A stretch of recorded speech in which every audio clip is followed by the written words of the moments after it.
Can we eat it, is the question. Gabriel turns the spongy green orb in his hand and looks up at the tree from which it fell. Not yet. The science officer, Sarah, glares disapprovingly, and Gabriel drops the orb. We don't even know if it's safe to touch. I'm wearing gloves. And now you have to disinfect them. All right, I'm sorry. Look, I know the paste is vile, and we all want something fresh to eat. But until we get the food hub up and running, that's all we have. We can't have people dying because they decided to eat the fruit off an alien tree. Run some tests on it at least. Maybe it's safe. Gabriel, for you, I'll move it up my list of priorities. Just promise me you'll stop picking up everything you think looks tasty. Gabriel looks out over a stretch of lush, flat undergrowth as a pair of Huck's A7 AI units bustle past him, carrying prefab shelter components and drilling them into place. His mind wanders as he slowly inhales, letting the sweet, humid air fill his lungs. A7? Is there enough room there for a baseball diamond? The A7 unit stops very briefly, searching for an answer. Assuming professional league dimensions, there is room for a baseball diamond, with a short fence in left, assuming home plate to center is aligned east-northeast. Gabriel recalls his childhood, squinting from second base at the batter. The pitch. A line drive to his left in the gap. He plants his feet and dives. The ball bounces off the thumb of his glove into the air as he hits the ground horizontally. He squirms into position to catch it off the ricochet and completes the out. He hears his mother shout for joy as the team celebrates the final out of the game. How soon could we build it? That land is earmarked for agricultural use. Recreational land use is prohibited until Phase G, which, at our current rate, will be in 13 years, 5 months, 3 days. He exhales, sits up, and checks his unending task list. Breaks over. Yeah, that's what I figured. Rewind. Play back. The video plays again. Houghton catches the ball in his right hand, flips it to his left hand, and makes the play to first. Is this video flipped? The computer's voice responds immediately and flatly. This is the original video. But Houghton was right-handed. This is from his encyclopedia article. Richie Houghton, starting shortstop for the Portland Pirates, is an 8-time All-Star and the only left-handed shortstop to enter the Hall of Fame. Gabriel closes his eyes, and he can remember the game-winning play with perfect accuracy.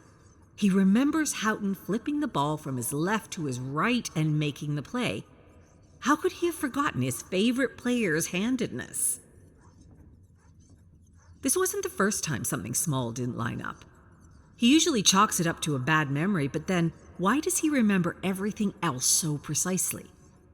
When some people talk about their pasts, there's something vague about it. Smeared, impressionistic.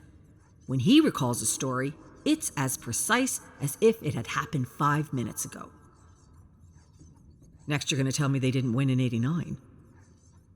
The '89 finals saw the Charlotte Sheep defeat the Portland Pirates in 7 games.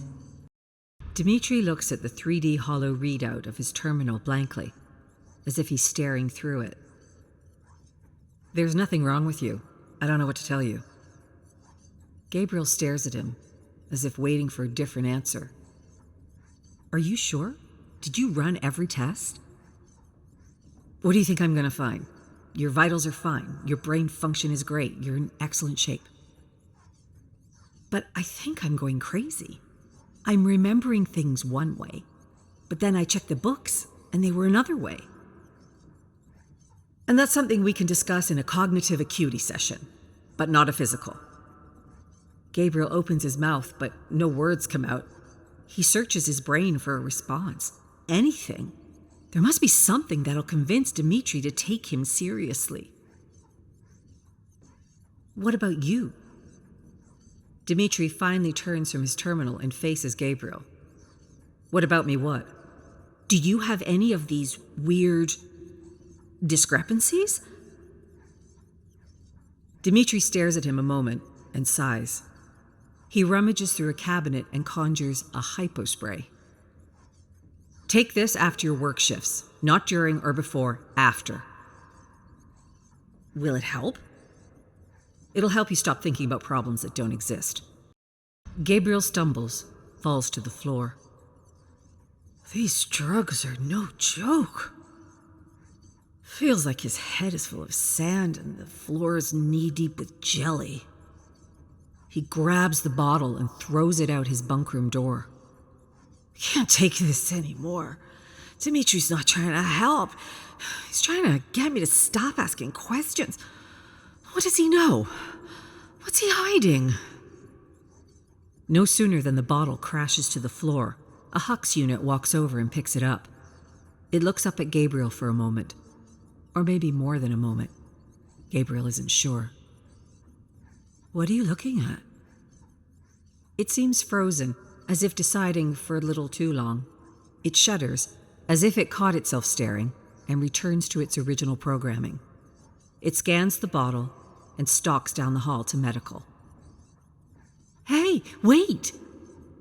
The Hux freezes again, turns silently to Gabriel, makes eye contact. Gabriel looks down at the floor, unsure what to say next. Who am I? You are Gabriel Soma, engineer for the Dvarka colonization mission. Can I help you with anything else? How old am I? You are biologically 35 years old. Can I help you with anything else? Biologically? Yes. Due to the effects of space travel and cryosleep, your biological and chronological ages are different. So how old am I really? The Hux pauses, as if considering his question. I cannot answer that question for you. Can I help you with anything else? No, that's all. Gabe closes his door and collapses on his bunk and sleeps dreamlessly until sunrise. Dmitri will only be gone for a few minutes. He's gonna sit alone, scowling, in the mess hall, drink his paste with that frown on his face, read a few pages of his book, and lock himself back in here. Gotta make this quick. Gabriel opens the terminal and enters a few commands to enter diagnostic mode. A security hole they should have fixed, but nobody figured that the troubleshooter would be the one looking for trouble. The graphic display flicks off of the screen and a command prompt appears. He urgently whispers voice commands to move through the system directory, and when he finds Soma Bio, he copies the entire folder to his data chip. 2 minutes left. He unplugs the computer, plugs it back in. It boots to the welcome screen, like he was never here.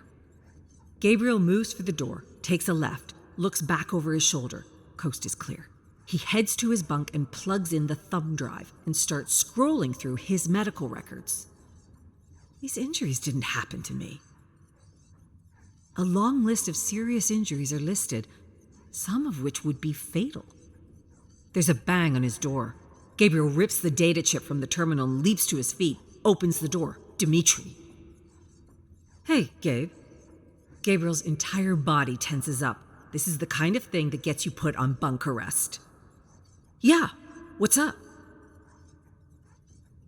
Thanks for fixing that buzzing in my office. It was driving me nuts. Yeah, no problem. That's my job. I swear, if you weren't around, nothing would get done around here. Gabriel's mother pulls the soft fur cap down tight, covering his ears. Make sure you keep it on like this, or you'll get too cold. Yes, Mama. Are you excited about the science fair today? Gabriel grins up at her. I'm gonna win. All you have to do is your best. His mother freezes for a moment, stares at him in his eyes. She looks unfamiliar, uncaring. The hat feels heavy, its furry lining turning cold and metallic. He feels tears well in his eyes, and he tries to blink them back. When his eyes refocus, there is his mother, looking concerned. Are you okay? Yeah, I'm okay. Good. You'll do great, Gabriel. I love you.